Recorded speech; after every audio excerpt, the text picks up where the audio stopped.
When pressure enters a room, it does not announce itself. It tests you quietly.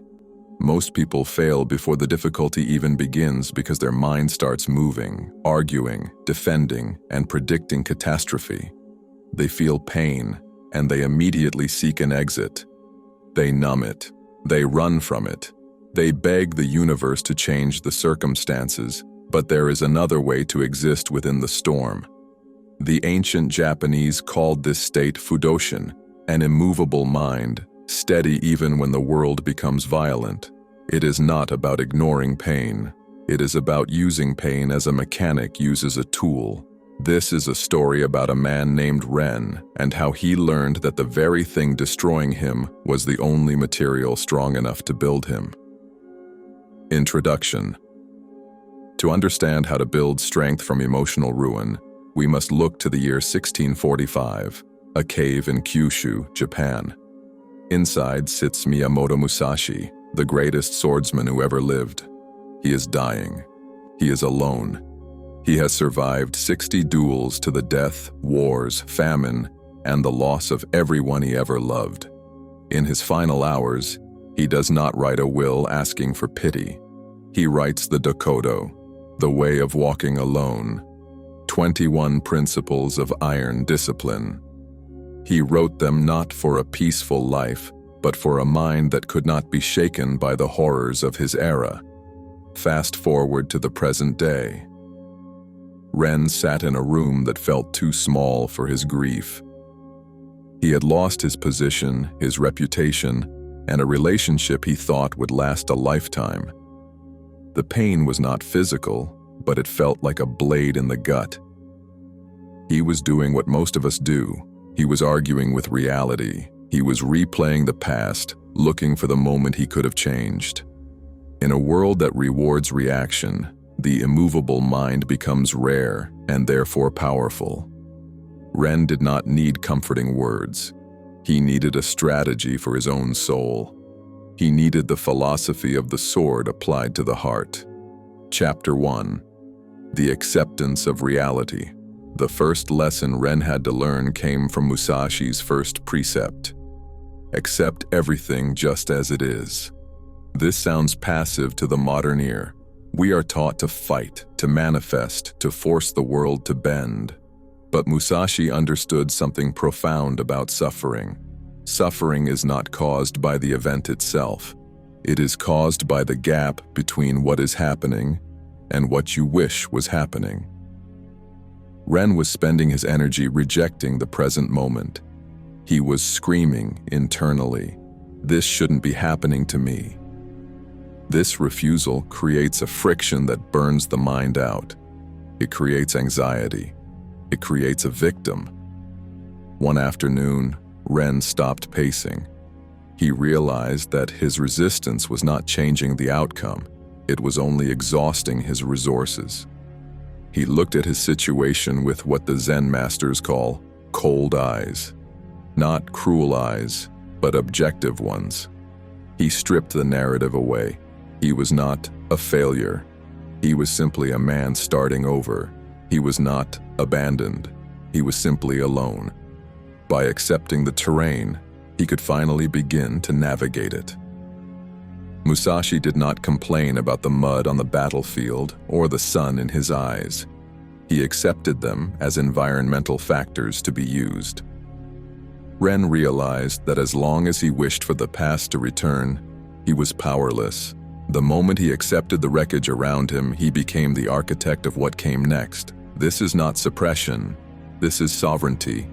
It is looking at the ruins of your life and nodding, saying, "I can work with this." Chapter 2. Pain as the grindstone. Once acceptance is established, the nature of the pain changes. It stops being a tragedy and starts being fuel.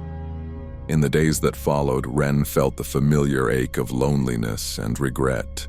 Usually he would distract himself, alcohol, entertainment, noise. But the samurai philosophy of Bushido views discomfort differently. There is a concept known as tanrin. It refers to the forging process of a sword. The metal is heated, folded, and struck repeatedly.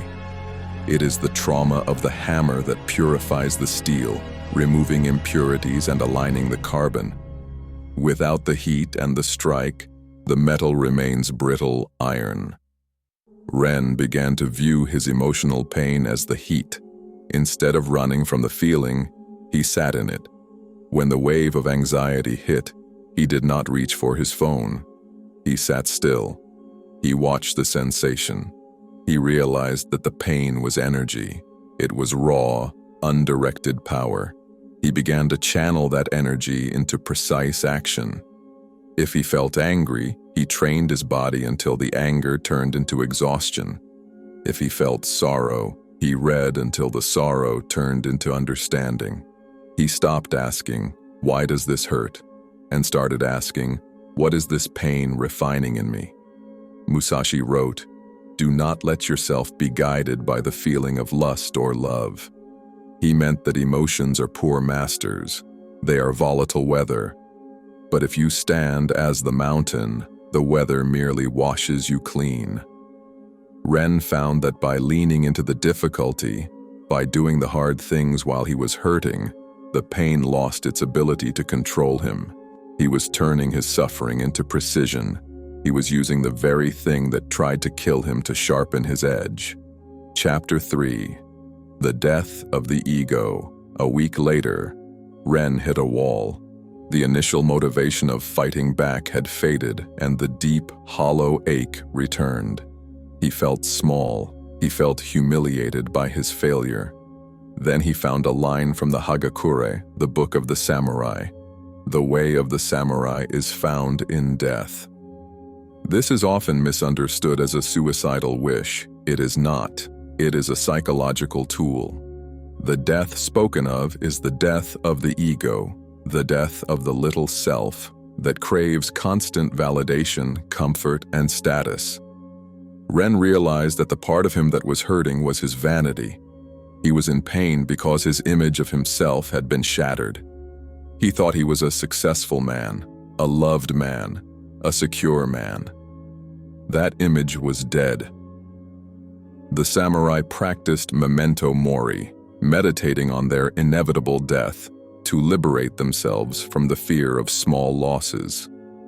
If you have already accepted the ultimate loss of your life, losing a job or a relationship becomes manageable. Ren performed a mental funeral for his old self.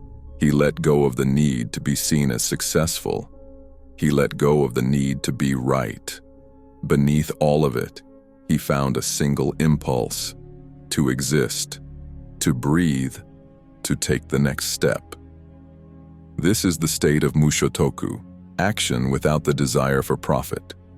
Doing the right thing not because it will get you a reward, but because it is the right thing. When Ren stopped trying to protect his ego, he became dangerous. Not aggressive, but dangerous to the obstacles in his path. A man who does not care about his reputation cannot be shamed. A man who does not fear loss cannot be manipulated. He became light, unburdened by the heavy armor of self-importance. Chapter 4. The Way of Walking Alone. The final transformation was the shift from reliance to solitude. Musashi's Dokodo is a manifesto of self-reliance. Do not seek to possess either goods or fiefs for your old age. Do not rely on following the path of other men. Ren had spent his life leaning on others for stability. He leaned on his job for identity. He leaned on his partner for happiness. When those supports were kicked away, he fell. Now he began to build a structure that stood on its own. He established a routine that did not depend on how he felt. He woke up at the same time. He worked with focus. He trained his body. He ate with discipline. He stopped telling people about his plans. He stopped seeking sympathy. He realized that true strength is a private enterprise. It is built in the quiet hours of the morning when no one is watching. This was not social pressure. This was life pressing hard, and Ren pressing back with a system of living. He discovered Haijoshin, the everyday mind. It means that your mind during a crisis should be the same as your mind during breakfast, steady, unflappable. The emotional pain did not vanish completely, but it no longer occupied the center of the room. It was just background noise, like the wind outside a sturdy house. Ren had built a fortress of habits and principles that protected the core of who he was. Conclusion: the storm will always return. Life is cyclical, and peace is only the intermission between challenges. But the man who has walked through the fire is not the same as the man who ran from it. Ren learned that you cannot control the violence of the world nor the sorrow of loss, but you can control the architecture of your own mind. You can decide that pain is not a stop sign, but a forge. It is a stance you return to again and again until it becomes the way you stand in all things.